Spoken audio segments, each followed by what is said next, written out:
Ramadan just around the corner next week. Across the UAE, food industry is kind of entering a pretty dynamic phase, one of the most important, maybe more meaningful seasons of the year. So from shifting dining habits, changing peak hours to delivery surges and community-driven campaigns, what happens in the holy month is, I guess, both an opportunity and a challenge for restaurants, for retailers, for entrepreneurs. Joining me once again, founder of Emirati Food Geeks, Ahmad Ali is back, hopefully to explore how Ramadan is transforming the food business landscape, some of the trends as well, and what the season really means for the industry. Ahmed, welcome back. There's a lot to get into this morning. Pleasure to come back, to be back again. Good to see you. Lovely to be back again. Well, it's good to have you. So tell me, how does Ramadan typically kind of change behavior, around meals and consumer behavior in the UAE? Okay. First of all, thank you again for having me back in the studio and this wonderful podcast channel. Ramadan changed the entire criteria of the way we eat. Okay. Because you are fasting for more than 12 hours a day. Sure. For me, number one is detox. Number two is detox. Number three is detox. It's to detox the spirit and to detox the way we eat. Okay. However, in Ramadan, our food shifting behavior changes, and our day starts after 6:30 p.m. and it ends around 4 a.m. When I start my year with Ramadan, you are used to having any meal throughout the day. But when there's a sudden shift on the way we eat, I face a little bit of difficulties of not having my coffee early in the morning, my French toast, or my egg avocado early in the morning. So you have that first day of headache of what will I eat, and you start thinking about food. However, what I decided to see is that you need to shift your brain as a spiritual in the first 12 hours of the day, that you're detoxing your body, and to look forward to something that you're going to have a proper, heavy, nice, entertaining meal at 6:30 when it comes to soups, when it comes to traditional, because there are foods that we only eat in Ramadan. Okay. We do not eat it throughout the year. We have the meat soup, we have the tharid, which is the bread, the khubz ragag bread with the beef or with the mutton, we say, sambusa, beef, mutton sambusa, chicken sambusa, beef sambusa, and I'm sorry to make you hungry from now. And I mean, yeah, it has a lot of spirituality. I love Ramadan. I love the vibes. Because what happens in Ramadan, the main thing is gathering. All of us, we come together, we sit together in one table as a family, friends, colleagues, you name it, and we share all the meals together. And in Ramadan, it's the time where everyone brings food from their house to share everyone's meals. It is very much about that. I mean, I know that, and I mean, it seems to be across the board, everybody really looks forward to Ramadan. I just wonder, when you go from 11 months of the year, meals are reasonably set times for most people, and all of a sudden, is it hard the first week? It's hard. No, I wouldn't say the first week. The first 2-3 days, because Really? You're shifting your body to a different routine. So it's like you're changing from an entire perspective of how you see things. And plus, it's in people's mind that, I can't have my coffee in the morning. I can't have breakfast. I'm not allowed to eat. So there is that urge of that you want to eat. Yeah. But at the same time, it is healthy when you detox your body. Like for me, the first 2 days, I'll have my headache.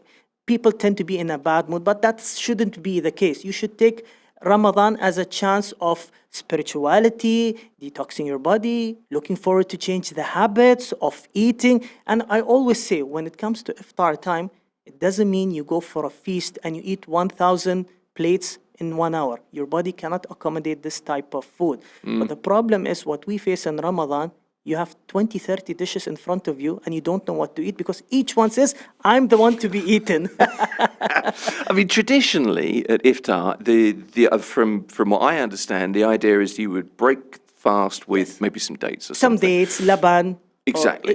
And then you go for our prayer. And then there's the prayer. And then you come back. Yeah. At least your body has digested the dates and the laban, I would say. It's like getting ready for the main meal of the day. And then all bets are off. Here we go. Here we go. Yeah. Enjoy your day. Have a meal. Yeah. But I always say, before you start breaking your fast, go for a jog, for a light jog, swim in the pool half an hour before, go for a nice walk. I mean, it's good to burn some calories throughout the day, because I know you haven't eaten anything throughout the day, but it's a good idea to go to the gym, to walk outside for 30 minutes before iftar time. At least then when you have your meal, you are still burning the calories that you are eating. Because what I realize, if you are sitting the entire day in office and then you go home, you take a nap for 1 hour and 2 hours, and then you wake up, you sit in the couch just waiting for iftar time, you haven't done some sort of exercise.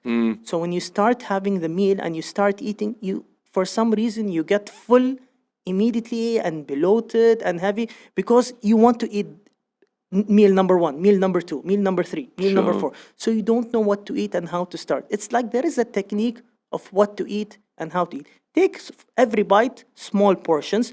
Do not overuse your stomach, which has been relaxing for an entire day, and suddenly you inject it with a lot of food. It's like you create for for the stomach, there is like a shock of what's happening. It's like an overload, isn't it? It's an overload, I would say. So Ramadan has amazing vibes. You just need to know how to use it very well. It's kind of a month of reflection, isn't it? Lots of friends of mine over the years have said, look, it's okay, there's the fast aspect, and you can look at that from a health point of view as well. That's another way of doing it. There's the religious aspect, 100%. but it's the reflection aspect of really the idea. It's the month of giving. Yeah, it's to think about other people. The poor people, the people who can't afford to have the food. Like you see the labor workers. It's nice you see the police people, the kids, when it's close to iftar time, it's distributing food to them. Go to the mosques. It's beautiful in Ramadan. They have this huge free iftar gathering for all the people who want to come and eat. Because some people, they don't have the time or the money to do this amount of meals every single day. So it's the year of giving, the year of supporting spirituality, and it's to detox your, I would say, your soul, not just about food. Okay, so let's look at, not the business of restaurants, but look at, you're a foodie, obviously, that's kind of your thing. But let's look at what do you see ahead of Ramadan this year in terms of the trends, or maybe some of the foods that people are interested in, compared to previous Ramadan? 3 foods Really? that accelerates. That come to mind straight away. Immediately, every year in Ramadan, three foods. Sweets. For sure. Sweets. Really? Sweets. Okay. In Ramadan, the people become very creative when it comes to sweet dishes. Like last year, one of the main desserts that went extremely viral and everyone started doing it, the Cocoa Pops? Yeah. Cereal Cocoa Pops? They mixed it with some sort of vanilla cake and tiramisu. It went viral. Everyone was doing it at home. I like that. Okay. Everyone was doing it at home. Everyone was doing it in their own way. And we were doing the custard jelly. We have our own traditional, it's called the ligemat. Instead of putting the date syrup, they were putting cheese inside it. So they focus a lot on sweet, and we focus a lot on the sambusas. Cheese like a mozzarella or something like a soft cheese? Like a soft cheese inside the ligemat, and you dip it with honey. So in Ramadan, the amount of sweets that we see, it's insanely amazing. Okay. Like, this is why I look forward to Ramadan. I get a lot of requests from startups, from restaurants, and they send me sweets. This year, for me, I feel the trend that's going to happen is the pistachio sweets. Because I've already been approached by a couple of very well-known coffee shops that they want to share with me their pistachio cake. I'm like, wow, this is the new trend, because it's like the layer of green pistachio layers with the chocolate fudge on top, So this people look forward to. Ahmed, I can't have you back in here all the time, because I spend all my time salivating. Poor Faraj behind the console. Exactly. That's why I said sweets in Ramadan. Pistachio and chocolate fudge. Yes, and even the Dubai chocolate way they do it. And what other sweets they do? The spring rolls? Yes. Okay. They don't do it. They don't do it as a savory. They do it as a sweet. Like, you go to Chinese restaurant, you eat the chicken spring rolls or the vegetable spring rolls. How we do it is, it's a plain spring rolls. There is nothing inside, or they put a sliced cheese inside. However, it's soaked and dipped with honey. It gives you that energy, that kick in the mind when you start eating it. So people are fasting the entire day. You need that sugar rush Sure. after having your iftar. Sure. Because see, in iftar we have our traditional food that we eat every year, which is the rice with meat, rice with chicken, the mutton soup to give you the energy, the harira shurba, the Moroccan shurba. We have the threed, is the Emirati dish, where it's the bread of the khubz ragag soaked with mutton. It's because mutton or beef is the most eaten, I would say, thing in Ramadan for 30 days. Mutton accelerates, spikes up. People don't to eat much of fish, only maybe for suhoor. But when it comes to iftar, people eat protein, especially meat and rice. Okay, I didn't know that. So Yes. where does chicken figure in? Chicken gets some sort of it's there, like maybe they do on the side a chicken sambusa, like bites, shawarmas, or maybe they do like a chicken mandi on the side. But the main, I would say, that steals the show is the mutton or the beef. Everything is beef and mutton and sweets. That's interesting. And the Leban and Vimto. This is another thing. I remember 15 years ago, Yes. I was working for another radio station. Somebody approached us and said, "Are you doing the Vimto story this Ramadan?"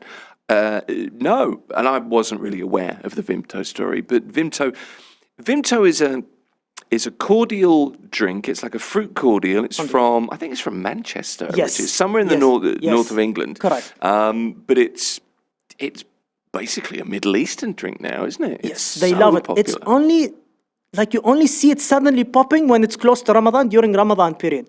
Like now when I go to Spinneys, Union Cup or Carrefour, you'll see the stacks loaded with Vimto and Tang, the orange flavor, the lemon flavor. Yeah. It's like a tradition. Everyone have it only in Ramadan. The Leban, people have it in Ramadan. For me, I have my Leban, the probiotics Leban.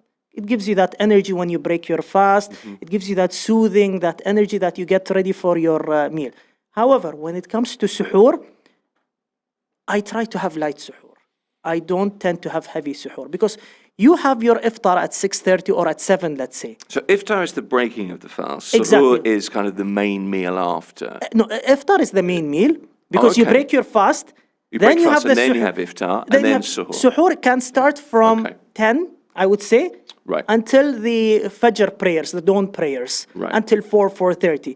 But it's recommended to have light suhoor when you go to bed, some sort of dates or banana, something that will not wake you up tired, something that will not wake you up thirsty, something that will not wake you up bloated. Like, I wouldn't advise having KFC before going to bed. I wouldn't advise having rice before going to bed. Have dates, have an acai smoothie, have bananas when you go to bed. But, it's a tradition. What is the trending between the Emiratis now, what they have for suhoor is a big plate of rice loaded with fish. They have fish. Okay, so that's a trend at the moment. At the moment, and that for will continue between this Ramadan. Emirati, yes, they have the fish for suhoor, because fish is light. When you eat fish, Right. it's light, and they have the fish that is very popular. It's in the local term called safi. In English, it's called the rabbit fish, and they eat it like a biscuit. They completely fry it, and they eat it like a biscuit with the white rice and with the tomato sauce. Because see, after all, fish is not very heavy. It's a light meal to have before going to bed. I wouldn't advise having something very salty, because if you wake up the next day, as if someone has given you an anesthesia. You wouldn't be able to continue the day. You can't be having, and drink water, but don't drink like 2 or 3 gallons of water. Don't think that your body will be able to digest 3 gallons of water. Like, people start drinking water before going to bed, 2 liters at one go. If you don't drink water in your normal life, 2 liters before you go to bed, what makes it different that you're, sorry, but you're not, we are not camels to store water and have it the entire day. That's a very good point, actually. So you just need to know how to balance the food and enjoy. Because what I go through as a foodie, and since I have my colon issue, I'll be very frank with it, I have to be on pills to make sure my stomach goes according to the Ramadan timings. Okay. Because when you eat suddenly and you load your stomach with all of these items, your stomach will be in shock and it will not be able to digest. Because once we start eating, you feel drained, you feel sleepy, and you feel tired. And you just sit in the couch for 1 hour, 2 hours. And then it's like, oh, it's 7 o'clock. In 3-4 hours time, I need to eat my suhoor again. But how will you be able to eat that if you've already loaded yourself with this amount of sweets, with this amount of food? So you need to be very smart on how to eat when to eat, and how to eat. You need to be disciplined, don't you? Yes. You Treat really it do. well. You need to treat it well.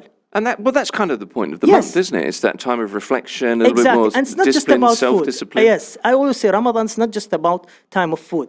You visit family members, it's gathering, it's meeting friends, the year of giving, helping the poor people, going to the mosque, offering more prayer times, keeping yourself busy. And the only thing is, people, what we find is that our day starts after iftar. And we end up sleeping at 2 a.m., 3 a.m., and then next day's work, we wake up at 7 a.m., 8 a.m. So the complete program, the routine shifts, which I love it. I mean, it's kind of a good thing. It's a hard thing to get your head around if you're not used to it. But I'm kind of used to it now. But it turns everything almost upside Yes, down. It turns yes. your stomach upside down, I Correct. guess, in some ways. Yes. But it's also, general behavior completely changes. Yes, Work days change. And work Exactly. days are, the It's government 6 hours per day, stipulates 5 to that. 6 hours per day, and Yeah. then half day or less than half day on a Friday. But I give one important aspect, which I do it on my own. I try for this entire month, and it really helps me. It's difficult the first 2 days, but then when I get adjusted to it or used to it, it's amazing. I cut down on coffee completely. I stopped drinking coffee. Is that's unusual because you're a coffee fan, aren't I'm you? a very much coffee fan. Yeah, yeah. Because why? Because if I start my coffee at 7 p.m., I never have coffee at 7 p.m. I usually have it in the morning, Yeah, sure. like around this time, Sure. or maximum by 3 or 4 p.m. If I have it after iftar, let's say 1 hour after iftar, 8 p.m. or 9 p.m., my body is not used to having coffee this time. It will keep me awake the entire day. I might have one small cup of Arabic coffee, but it's not like I'm gonna have 5 or 6 or like a V60 or a cortado or a flat white with the milk or coconut milk, you name it. Because it's the time where you need to detox. Some people, they like to smoke. They find it difficult. They use the vape. For them, it's an opportunity to cut down on caffeine, I would say. Okay. I mean, it's interesting for anybody, maybe international, watching this, who's not been, isn't really aware of Ramadan. It's a time where you fast during daylight hours, so no food, no drink, and no tobacco products. tobacco, also, nothing, obviously, as well. nothing. No vaping, I No guess. vaping, and I would say no criticizing people, no talking bad on people behind his back. You need to be completely good person. I mean, you have to do it throughout the year, but it's the time where you need to reflect on yourself, to detox on everything. We've been talking about kind of the backdrop of Ramadan, the aspects that you feel are important, the detox aspects, and lots of stuff that maybe people don't realize, excuse me, about Ramadan. Some of the trends as well. Pistachio could be a trend this year when it comes to things. And sweets, more sweets, and then more sweets again. Exactly. Is the other thing. But I wanted to ask you a little bit about how you see delivery and ordering online during the holy month. Is it the case that people are going to be doing that as much as we do? Because it's part of everything we do now. Ordering is just Yes, part ordering's of life. become very easy. It has. And what these restaurants do in Ramadan specifically, first of all, yes, people do order a lot They do, online. right. Because many of these restaurants, they do special meals only in Ramadan. Okay. They come up with new dishes, like family dishes or family combos meals at a very attractive price, which people will start ordering through online. Because I see the delivery guys, before breaking your fast, like half an hour, you'll see tons of them as if like they're on F1, Formula One. Oh, majority of them, like 20, 30 drivers from different food aggregators delivering food. You'd see from all the fast food chain, from the Arabic foods, from the Chinese, from the Indians, and people who have gathering at home, they will order. Like, for example, I have a neighbor, he's from India. And every year in Ramadan, he orders from this very well-known Indian restaurant, Gazebo. He orders like biryanis, butter chickens. I could see it. Like sometimes he comes and knocks on my door and he would give me some of the biryanis to come and try it. Gazebo biryani is not a bad dish. It's excellent pretty to have good. It's very good. So yes, Yeah. I would see people order. I do sometimes order. Okay. But if you'll tell me, I'm against of ordering in Ramadan. Well, that's This is kind of what this I is was my humble asking. opinion. Because it's like a home time. It's home time. It's best to cook food on your premises because it's best to cook food on your own. But I get it. There are families here who don't have the time, who don't have that backup. Like there are working moms, working families who when they go back home, it is very difficult for them to cook and to make these majority of the Ramadan meals. I get that. But some moms, they enjoy cooking for their family, and it's very hectic. They work 6 hours a day, leaving their job with the Dubai traffic, I would say, which takes an hour and a half of their time, coming back home exhausted, and then going for another, I would say, like a task where they cook. They enjoy it. They enjoy cooking, but at the same time, you'd see there's a lot of delivery happening for houses. They would do mix and match. They would cook 2 meals at home, like the main 2 meals at home. Let's say, for example, the mutton soup and a small dish of rice, that will be cooked at home. Sweets, you name it. Oh my God, all of these trending Emirati businesses, you name it, such as Saddle, Trio, I mean, all of these, home bakery, they come up with crazy ideas of sweets. But these big brands, they're very smart. They don't put themselves on the delivery aggregators. They would want you to go there and have it. Or go there, buy it, pick it up, and bring it home, which I do. So it's not just online and delivery, that's as strong as it is, but what about, restaurants offering iftars and suhoors? Tons of them. Everybody's doing that. Everyone now, what they do, they go to hotels for the buffet.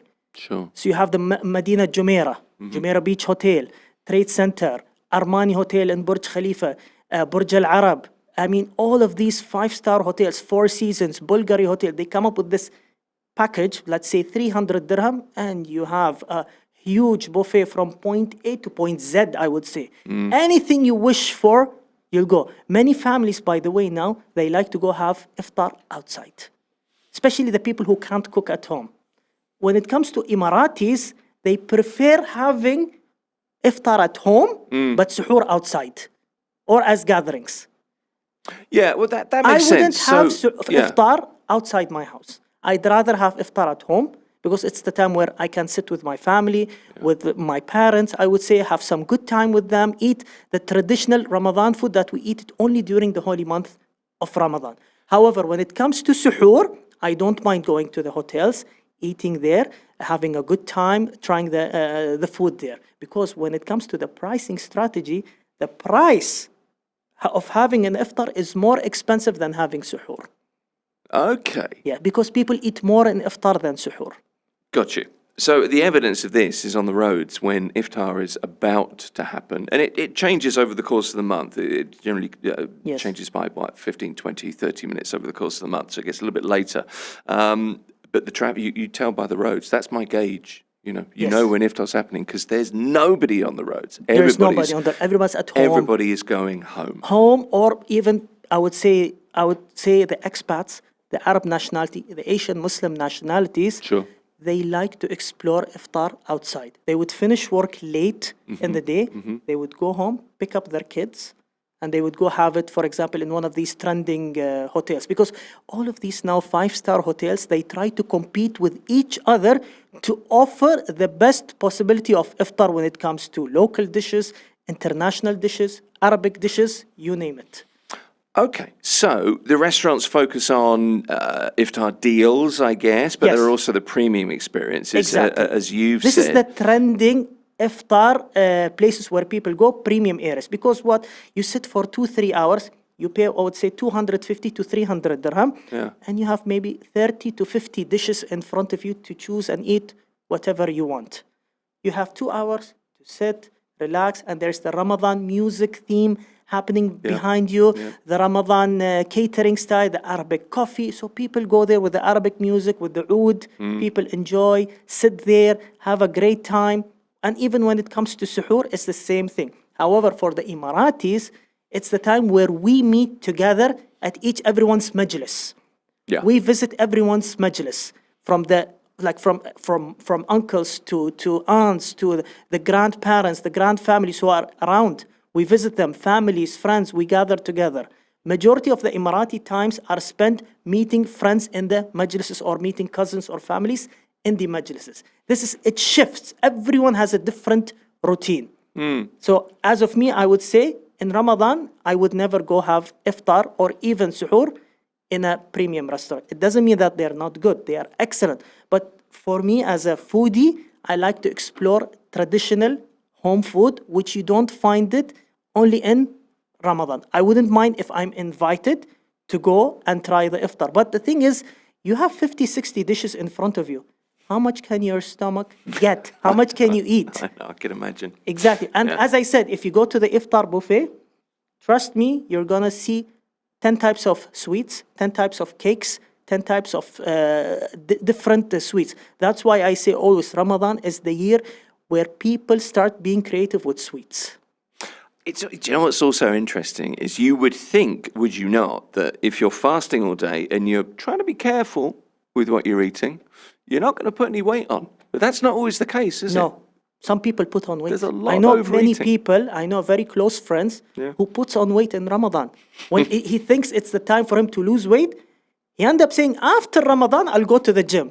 Then why can't you detox now and have light meats instead of paying for the gym and going it? Because you think because of the sweets, because of the amount of food, you just want to treat. And which is a very popular sweet which came into mind, the kunafa. Kunafa gets very popular. Oh, look, you're talking to a kanafa fanatic. Our crown prince loves the kunafa. He always posts pictures in Ramadan on his stories having the kunafa. Just for anybody that's not had kanafa, it's a hard thing to explain. It's kind of crispy, can be sweet, can be slightly savoury. It's basically It's an Arab dessert. vermicelli, isn't it? Yeah, it's an Arabic dessert. I wouldn't want to say from which, but I think I don't want to mention it specifically either from Palestine, Syrians eat it, Turkish do it. It's popular across the Jordan, region. it's popular across, Yeah. it's from that area part of or Lebanese. They're the ones who came up with it. They might disagree with me, but I would say these 5 countries started the kunafa aspect, and they do it with ice cream, either the hot kunafa with cheese. We say the hard kunafa, the khishna, the na'ma, the soft kunafa. I'm sure you've tried the kunafa. And you have one here down, Umar Adeli. He becomes very popular when it comes in his kunafas in Ramadan. And I love his kunafa. When he comes with his kanafas, that's such a great phrase. I love it. Kanafas if you've never had it, it's a fantastic thing. And you have it with a tea. It's good to have it with tea. Yeah. With the Turkish tea or the Iraqi tea or the local tea. It's amazing. It's good to digest because I love sweets in Ramadan. Even though I'm not a sweet person, that I don't have that sweet palate taste, I like savory more. But in Ramadan, something happens to me where I end up eating a lot of sweets. There's an element, I think, is if you've been fasting all day. I mean, it's a really simple psychological thing, isn't it? If you haven't had food and you're hungry, you're thinking about food. You're looking forward to food. You're not just thinking about it, you're thinking about it all the time. It is constant. It must be. So, if you have the option to try a few more things, well, you're going to do it. Sometimes I regret it. I'm sure you do. I get bloated. I get tired the next day. I would regret saying, why did I have it? But sometimes if you regret it, but on something that was worth it, I'm like, yeah, it's good. I had something really good, even though the next day I wake up bloated, tired, drained, sugar rush. But I'm like, no, it was a good experience, I would say, because I won't have it again maybe till next year. So that's the aspect. All right then. So look, you talk to a lot of food businesses, online. You're known as the Emirati Food Geek. You go to lots of different restaurants. You review things. There's loads of films. Your phrase is Ya bolna. Which means they brought it for me, or they bring it for me. And that's so. If you may be aware of Ahmed doing that, but so you're kind of involved. You're kind of involved in the business side of things. You're looking at the business side of restaurants, how they work, and how you bring people in. That's kind of part of what you do. How do food businesses balance profitability with that kind of spirit of Ramadan, the spirit of reflection, the spirit of giving? Because a lot of food is given away to people who maybe haven't got as much money as others. I would say restaurants make a lot of money in the month of Ramadan. We would think. I would, because I know a good friend, and he owns a restaurant here in Dubai. He's very smart. What he does in Ramadan, he does a catering in Ramadan. Okay. So he does you the entire full dishes at a very attractive price. Say, for example, for 20 people, he would charge 50 dirham or 60 dirham per head. So they reduce the prices, they increase the quantity of food only in Ramadan. He was telling me he was able to make a profit, not revenue, of 500,000 dirham. just in the month of Ramadan, where throughout the other months he would make 200, 300,000 because people will shift their way of eating dynamically because they would eat less. But in Ramadan, because of the gatherings, because of the people would love to meet each other, they focus on catering. I know many, like I would say, an Iranian restaurant called Seep. It's a very popular Iranian restaurant. He's very smart. He would do you all the dishes at the price of a business lunch. Buffet at the price of a business lunch. Go to his restaurant in Ramadan, there is a queue. People would go, there is no place to sit. All of the restaurants, they reduce their prices or they would do a special package. It's like when you go to a fine dining, I would say Zuma. Yeah. They have the business lunch. Yeah, sure. From 12 to 3. I was there yesterday at the price of 159 dirham. And I'm like, wow, I'm going to Zuma, paying only 159. You have a soup, and then you have two main course. A soup, two starters, one main course, and that's it. But it gets the job done. It fulfills you. Similar to what these restaurants do. Like there's one restaurant, a popular Turkish restaurant called Günaydin in Souq al-Bihar. At the price of 275 dirham, you can choose different types of packages. Opening, they would say breaking the iftar. They would say dates, soup, laban, a choice of, they would give you 7 items. From these 7 items as starters, choose 4 starters. They give you 6 main course, choose 3, and then with Turkish tea. I mean, it would get the job done for 3 or 275 or for 200 dirham. So what they tend to do, they would shift the business lunch mentality for iftar. So they would get more people. Go to suhoor, it will go back to the normal high prices because not people eat a lot of suhoor. I'm with you. Okay. So potentially a very profitable time. Yes, very profitable. Let me ask you a little bit more about the things that you do. You're heavily involved in social media, of course, Emirati Food Geek. What role does the social media, space play in driving the trends in Ramadan, driving the businesses forward, the restaurant, what role does social media play in that? Exposure of the trending items or the trending things that happens in Ramadan. If you'll tell me, in Ramadan, I shift my way of exposing items differently. I wouldn't visit the iftar places and film them because most of my segment who are following me are Emiratis. And their focus is they don't want to go to these places to have iftar outside. They have iftar indoor. So what I start doing is supporting home businesses where they have their own dishes sent to me at home, and I would have it at home and have it and promote it there and support these local Emirati business. Anyone who has his own business, like they do the waraq inab, the mahashi, the kusa business, the sweets or the bites, مسخن, they would send it to me at home. These are the trending things that happen because you want to gather with family, you want to nibble. You like to nibble, have some of these small of the bites. Let's just run through all the things you said there because there was a whole list of stuff. Can you run through those again? I would say the waraq inab. What's that? Waraq inab is the wine leaves, the Arabic wine leaves. Is the very popular. Oh, I love those with the rice and yes. And the kusa is the zucchini, mixed stuffed with rice. Yep. You have the musakhan. It's like a spring roll. It's an Arabic spring roll, but stuffed with the chicken musakhan. And it's dipped with a tahina sauce. It's insanely amazing. I've had that. Yes. I've had that, yeah. So these are the types of food when people would like to eat, especially with the Emiratis. Mini bites, shawarmas, mini bites, burgers, homemade, pizzas, small bites of the pizza. Oh, now I'm getting hungry. Okay, so like the pizzas, the shawarmas, these bites are the trend. Like they would get you into a beautiful type of tray, and you'll start eating it. So this again this backs up the whole kind of idea of this is a sharing idea. Yes. It's a platter to share. Ramadan is all about sharing. It's all about the gathering. Because see, I will always say, when you break your fast, you break it with a date, with a laban, and then you have a soup, and then one main course. Maybe like people like to have mashawi, mixed grill.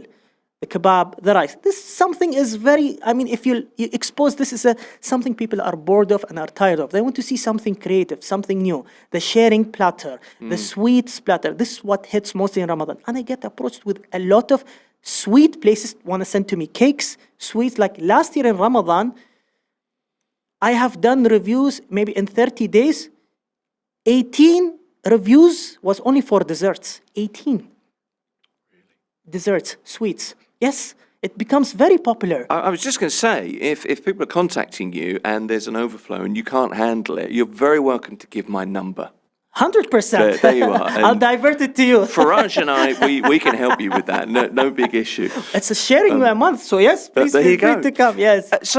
Really, we're talking about homegrown concepts here, yes. and there is a real rise in Yes. homegrown ideas, like Emirati ideas or Yes. Palestinian ideas. You know, people opening, not looking to become viral, but it's very much about that rather than the international brands. Correct. I would like to focus more on the niche type of food, Emirati, Arabic food, because these are the type of foods where you don't have them during your normal days. Because see, now during the normal days, I wouldn't have these gathering platters at home. You only have it in Ramadan because you're sitting with the Ramadan vibes, with the Ramadan music, gathering with the family, sitting around, talking, you spend more time. And these dishes, if they're in front of you, you'll start nibbling in front of you. You'll start eating them, taking them one by one, having them. We call it, in the Arabic term, nagniga. It's nagniga means you keep your mouth busy. Just eating those small bites, enjoyment. Okay. It's called nagniga. I always say I like to have the nagniga food. Nagnaga is like to nibble. It's like the small nibble food. Just have them, the small bites, the small shawarma rolls, the small musakhan, the waraq anab. They put it in like the dessert box is small, but you'll have the waraq anab, plastic fork with the lemon, spices on the side. You dip it, one go.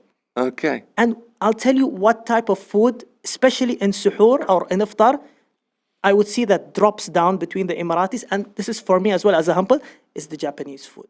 It drops down. Really? I usually don't eat Japanese food during Ramadan. I don't know. It is something that for me, I can't have it. It's different. I can have it during the normal days, but in Ramadan, I can never have it. That's interesting because Japanese food to me is normally quite a light. Exactly. not You're heavy too food. hungry in iftar, people will not have it. You'll go to hotels. You'll see the cooked sushis on the side. No one would touch it. Especially within Emiratis. Go and look. They won't have it. They would want to have the heavy meats. That's why I say the food behavior shifts completely in Ramadan, and the beef/mutton becomes the king of food. The amount of money that is spent on mutton during the month of Ramadan is insanely crazy. People spend a lot on beef and mutton in Ramadan. Yeah, I mean that's not going away anytime soon. That's every year. That's the case, isn't it? I have daily. I have a mutton soup or a beef soup daily. Okay. Daily too, because it gives you the energy. You want something that gives you energy. So again, this is, you're looking forward to something all day. You want something substantial. Yes. Okay. But you would warn against that. You need to be careful. Think of Yes. yourself. Right. Yes, Okay. exactly. I'm with you. So it's a time for sharing.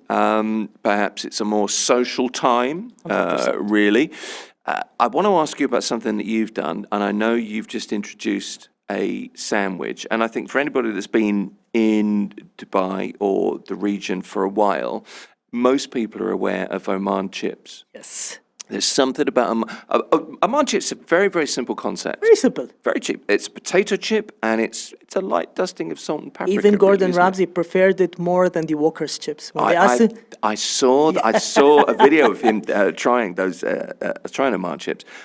So it's a very thin potato chip, and it's paprika and salt, isn't it? That's all it is. That's it. It has that flavor, amazing flavor. Popular for years. Yes. Chips Oman, originally made in Oman. I think still made in, is it Soha? I can't remember. It's I would say, maybe in Sahara, I would say. Could be. Yes. So very popular. People have talked about that for years. For years, there have been sandwiches, and Oman chips have been kind of part of the scene, maybe accompanying, maybe some people even putting the chips inside the sandwich. Yes. And this is maybe something that you have I have taken forward. collaborated with my good friend Basil, the Right. owner of Yafa restaurant in Dubai, Wasl 51. Okay. Basically, he came up with the idea. He said, Ahmed, why don't you create the Yabolna sandwich? And we collaborate together. So he told me, come up with your own idea. Let's do something to collaborate until the end of Ramadan. So basically, I said, okay, we do an Iraqi bread. He does an Iraqi bread, fresh Iraqi bread. It's a Sammoon Iraqi. An Iranian kebab inside it with a little bit of crushed chips Oman inside, crushed. And you have the tahina sauce in it. Spicy sauce, which is called the ma'bouch. It's a Kuwaiti spicy sauce. It's like their hot sauce. It's called the ma'bouch. With a little bit of sprinkle of onions. And the biwas, it's like the Arabic herbs we put inside. And it's served on the side. You have the ma'bouch sauce in a small cup. Yeah. And then on the side, instead of served with fries or mashed potatoes, you have a load of chips Oman on the side to dip it. And then it is served with a huge glass of laban, a cold iced laban yogurt with mint. It's insanely amazing. I'm not saying that because I've collaborated with them. The taste is really, really good, I would say. And it's called the Yabolna sandwich. And it's doing really well. And I would want you to go and try it. I'm just looking at Faraj. Faraj runs the desk here. He's our kind of resident sound genius. When you described the sandwich, his eyes, he sort of went slightly cross-eyed. Did you see that? I'm sorry. No, it's a collaboration I've done with my very good friend Basil. And we started it by mid of January. And we've extended it till after Ramadan. So is this you thinking of a line of, sandwiches? No, I don't want to say viral items, but, things that you think work together, bringing different flavors together? Because that sandwich there is, okay, so your bread is Iraqi bread. Iraqi bread. Iranian kebab. Yes. Kuwaiti hot sauce. Yes. Chips from Oman. I mean, it's already... it's regional, but Yes. that's international, really, in lots of ways as well. Correct. So there's a lot you could do, I Yes, suppose. exactly. Is something you're thinking about, Ahmed? Yes, I would love to Okay. think about something. I would like to take it also to the next level to try something new with the Emirati spices next time. But why I started this, because Oman chips is very, very popular among Emiratis. Yes. And Iranian kebab, I would say 90% of the Emiratis, they love the Iranian kebab. And why did I choose the Iraqi bread? Because it's different from the other Arabic breads. It's freshly made, it's different, it holds the kebab well. Like when you take that bite, it's not messy, it will not fall, it will hold the kebab. It's a strong bread that keeps you going and eating and enjoying. And then once you're done with the spices, you have a big glass of the laban filled with ice, mint to digest your stomach. Okay, that works for me. Look, one final question for you. Yes. Lots happens during Ramadan. You've mentioned a number of different innovations in that, lots of different dishes, different sweets, etc. If you had to give any advice to small businesses, you work with a lot of small businesses, you visit a lot of small businesses, food businesses. If somebody wants to stand out during Ramadan, what would you say it's really important to get right? Be creative in Ramadan. Come up with something to fill the marketing gap. Don't come with something repetitive. Like, don't do something, if you saw others doing it, don't do it. Right. Come up with something creative. And my advice, if it goes viral, make sure you sustain it after Ramadan so that it becomes your own business, and it might lead you to something that you might be delivering these items internationally. Like I would say Home Bakery, Saddle, these big brands, when they started from home or they started as a food truck and they took it to the next level. They did. And people are looking for something different in Yes, Ramadan. I would say is just the come up with message, huh? something different. And yes, one more thing I forgot to mention before we end this. Yeah. One of the trending chocolates or the sweets that was also very popular is the lotus spread. Oh, yeah. Everyone's having it with the lotus. Pistachio, lotus, cereal cake. So this year I would go for the pistachio. That's the trend this It's Ramadan. Ramadan Okay. is trending. It's a good for people who want to start their business, start it in Ramadan and take it to the next level after Ramadan. Right. Let me just wish you a great month. Enjoy Shukran. Ramadan. Thank you so much. Have Likewise. And it's always good to talk to you. And we might be able to host again in Ramadan to make the people hungry. I think we could do that. Ahmad Ali is the founder of Emirati Food Geeks. Nice to see you. Thank you so much. It's a pleasure always. Thanks for being here. Mira Business FM, it's the morning drive.